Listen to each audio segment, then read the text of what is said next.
ನಾನು ವಾಣಿ ತುಳ್ಳನ್ನು ಕೇಯುತ್ತೇನೆ.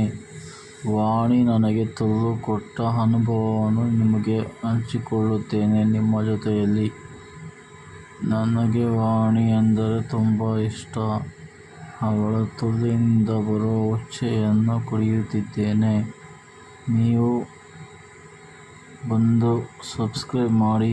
ಮುಂದಿನ ವಿಡಿಯೋದಲ್ಲಿ ವಾಣಿ ತುಳ್ಳನ್ನು ಹೇಗೆ ಕೇಳಿದೆ ಎಂಬುದನ್ನು ನಿಮಗೆ ತಿಳಿಸುತ್ತೇನೆ. ಅವಳ ತುಳು ಅಂತಿಂಥ ತುಳು ಅಲ್ಲವೇ ಅಲ್ಲ, ಸಖತ್ತಾಗಿದೆ ಅವಳ ತುಳು.